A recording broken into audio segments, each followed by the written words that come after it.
nag-design nung portfolio ko na, okay, kailangan kong lagyan ng financial goal itong mga, investments ko. Hindi puwedeng lagay lang ako ng lagay kung saan-saan.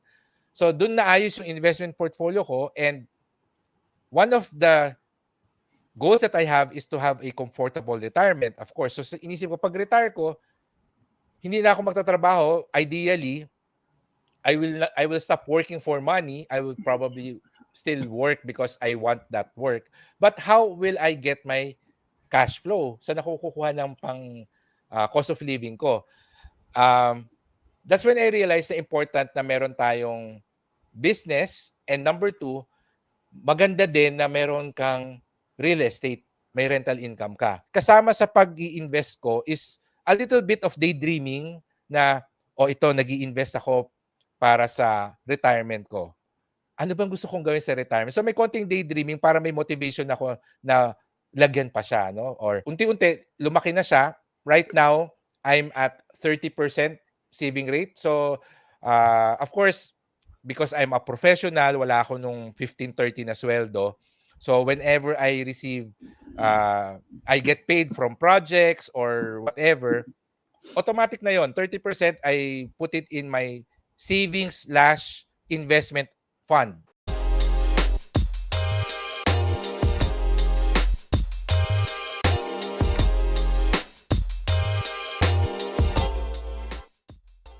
Any tips para at least matulungan the people who are watching in terms of saving? Mm. Para sa akin, ang pinaka-effective talaga na saving strategy na nag-work sa akin is yung paying yourself first, no? I started back then 5% of my income. So automatic pagdating ng sweldo, 5% online transfer dun sa savings account ko, and unti-unti lumaki na siya. Right now, I'm at 30% saving rate. So of course, because I'm a professional, wala ako nung 15-30 na sweldo. So whenever I receive, I get paid from projects or whatever, automatic na yon. 30% I put it in my savings/investment fund, no? So ganun lang, and whatever is left, that's what I budget. So very important din sa akin na doon sa budget ko, meron akong budget for entertainment and for shopping. So, siyempre, uunahin yung essentials, yung food, utility bills, etc.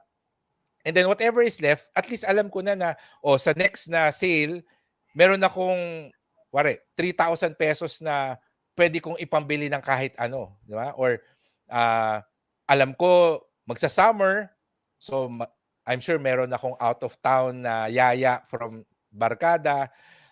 Tatanungin ko na yung mga friends ko, ano ba tayo? Out of the country or out of town lang? Kasi as early as January, iba-budget ko na yan, kasi ayoko na nabibigla. So for example, this year gusto nila out of town lang. So hindi pa decided kung saan, but definitely usually siguro La Union lang yan, or siguro pinakamahal na Cebu or Boracay. So meron akong target amount. So every month binabudget ko na, ito yung pang out of town summer beach namin ng friends ko. So ganun yung ginagawa ko. Ang saving rate ko is 30% that I immediately take out whenever I receive payment from clients or whenever I get income from my businesses, no? So, syempre important yung emergency fund, but in excess of the emergency fund, ini-invest ko na yon, which depends on my financial goals. So, meron akong short-term, medium-term, and long-term financial goals. Depende na yun kung saan ko gusto i-prioritize, yung anong goal yung gusto kong i-prioritize. More often than not, syempre yung mga short-term goals yung unang nalalagyan, and then important din yung mga long-term goals for me, such as yung retirement fund. So I try to make it, I would like to say fun as possible, but parang hindi ko siya ginagawang boring activity, kasi kasama sa pag-i-invest ko is a little bit of daydreaming na, ito, nag-i-invest ako para sa retirement ko. Ano bang gusto kong gawin sa retirement? So may konting daydreaming para may motivation ako na lagyan pa siya, no? Or nag-i-invest ako kasi ang short-term goal ko ay bumili ng bagong phone next year. So ano na 'no, ini-expect ko na, next year siguro ito na yung mga phone models na mabibili ko, et cetera. So, I do a little bit of daydreaming para lagi ako may motivation to continue investing. But, that's basically how I manage my money. As much as possible, I don't really complicate things. This is how I learned money management when I was still starting, and up until now, since it worked for me, tinuloy-tuloy ko na siya 'no. So, yeah, so that's how I do it. Yeah. Ang ganda ng sinabi mo na pay yourself first because yun yung kailangan natin investan sarili natin kasi if we're not okay, hindi tatakbo yung business natin. Kaya it's really a good reminder. And aside from the business, I know that you have multiple streams of income. Meron kang stocks, meron kang mga forex. So, how do you go about that? Nagre-real estate ka rin ba? Ano yung mga strategy mo sa pagda-diversify or yung mga multiple streams of income? Oo, it's something that I learned when I was, new to business na ang hirap mag-rely sa isang source of income. So, may konting paranoia ako no'n kasi what if magka-lean season itong business ko, eh, 'di wala akong kinikita. So, that's how I learned to create multiple sources of income. At the start, nagfi-freelancing ako 'no. So, freelancing, um, eventually I said to myself na hindi naman pwede lahat ng sources of income ko ay active income. Hindi puwedeng lahat kailangan ng effort from my part. So, that's when I discovered investing. So, at first, ang pinakamadali kasing passive income is investing sa mga dividend-paying stocks kasi yun yung may cash flow. But eventually, I discovered investing in bonds. And then, I said to myself na mas malaki yung kita sa mga appreciating assets like individual stocks, mutual funds. So I started ang first diversification ko talaga is mga paper assets. Kasi yun yung accessible na kagad sa atin eh, no? And then I learned that each investment should have a financial goal attached to it. So doon ako napaisip, ano ba yung mga goals ko?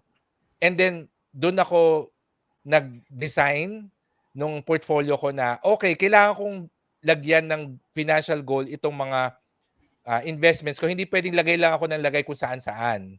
So, dun naayos yung investment portfolio ko, and one of the goals that I have is to have a comfortable retirement, of course. So, inisip ko, pag-retire ko, hindi na ako magtatrabaho. Ideally, I will stop working for money. I will probably still work because I want that work. But how will I get my cash flow? Saan ako kukuha ng pang cost of living ko?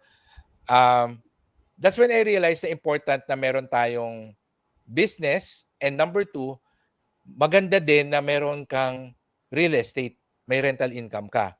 Kasi yung internet cafe ko noon, naalala ko, yung landlady ko, ano sila eh, mag-asawa na matanda na, and nung kinikwento niya, meron siyang 6 na commercial space, and yun lang daw bubuhay sa kanila. So, na-realize ko na, magandang strategy yun kasi wala na silang ginagawa. Naniningil na lang sila every month. So, sabi ko, okay, if I have the financial capacity already, I'll probably invest in real estate rental properties. So, it's not just because I want to diversify.